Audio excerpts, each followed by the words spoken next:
নমস্কাৰ, মই দাস।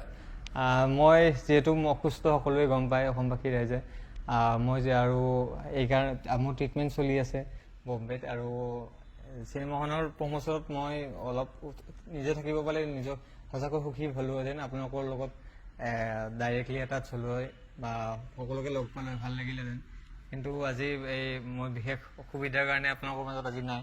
কিন্তু একো নাই, আপোনালোকে চিনেমাখন চাব, কাৰণ এইখন মোৰ অসুস্থ হোৱাৰ শেষ ছবি আছিল, মানে লাষ্ট চিনেমা কৰিছিলোঁ এইখন।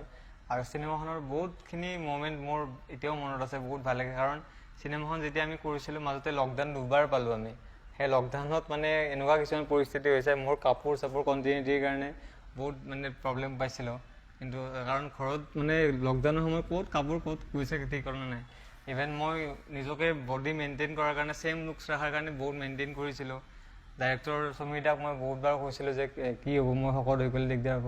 তাৰপিছত মই বহুত মেইনটেইন কৰিলোঁ নিজকে। আকৌ য'ত মই দাঢ়ি চুলি কাটিছিলোঁ, আকৌ ছেইম লকডাউনৰ পিছত আকৌ তাত গৈ আকৌ ছেইম লুকছৰ কাৰণে আকৌ গৈছোঁ, সেইবোৰ কৰিছোঁ। তাৰপিছত চিনেমাখনত সঁচাকৈ গোটেই ইউনিটটোৱে বহুত কষ্ট কৰিছে। আৰু আপোনালোকে যেনেকৈ মোক মৰম দিছে, আজিলৈ ইমানখিনি মৰম দিছে, আশা কৰোঁ সকলোৱে চিনেমাখন চাই মোক সহায় কৰিব বা মৰম দিব বুলি মই সঁচাকৈ আশাবাদী। আৰু চিনেমাখন যিহেতু বহুত কষ্টৰে কৰা গৈছে, এখন চিনেমা কৰিবলৈ সকলোৱে গম পায় কিমান কষ্ট হয়। আৰু এখন মোৰ যিহেতু মোৰ ৰিচেণ্ট প্ৰজেক্ট, ক'ব গ'লে ৰিচেণ্ট প্ৰজেক্ট। আৰু এটা সময়ত মই যেতিয়া ডাবিং দিছিলোঁ, ডাবিং দিয়াৰ এটা কথা ক'ব বিচাৰিছোঁ। ডাবিং দি থাকোঁতে মোৰ যেতিয়া মোৰ পেটত মানে কিছুমান এনেকুৱা দৃশ্য আছিলে, মই হাঁহিব লাগে বহুত জোৰে, কিন্তু মই হাঁহিব নোৱাৰোঁ।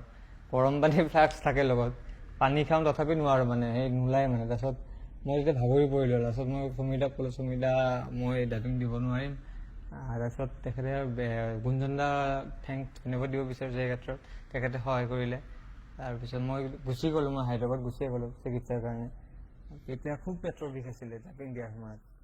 আৰু চিনেমাৰ কিছুমান মুহূৰ্ত খুব ভাল লাগিছিলে, খুব এনজয় কৰিছিলোঁ। ৰাতি গোটেই সময় কেতিয়াবা শ্বুটিং কৰিছিলোঁ, আৰু খুব আমি এনজয় কৰিছিলোঁ গোটেই টিমটোৱে।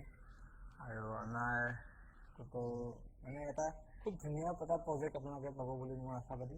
আৰু চিনেমাখন যিহেতু হাস্যমধুৰ আৰু ৰোমেণ্টিক হয়, আৰু এটা সময়ত বহুত কেইজন বিশিষ্ট গায়ক দেখিবলৈ পাব আপোনালোকে। আৰু মোৰ ৰোলটো অলপ জমনি, আৰু এনেকুৱা ইউনিক ৰোল মই আগতে কৰা নাছিলোঁ, আৰু খুব নিজকে হেপ্পী আৰু এনেকুৱা এটা কেৰেক্টাৰ কৰি মই। আৰু আশা কৰোঁ সকলোৱে ভাল পাব, কাৰণ ছবিখন খুব এণ্টাৰটেইনিং। আৰু আপোনালোকে ইমান দিনে মোক যিধৰণে মৰম দিছে, আশীৰ্বাদ কৰিছে, ঠিক তেনেদৰে মই ভাবোঁ চিনেমাখন চালে মই আৰু বহুত বেছি সুখী হ'ম। ধন্যবাদ।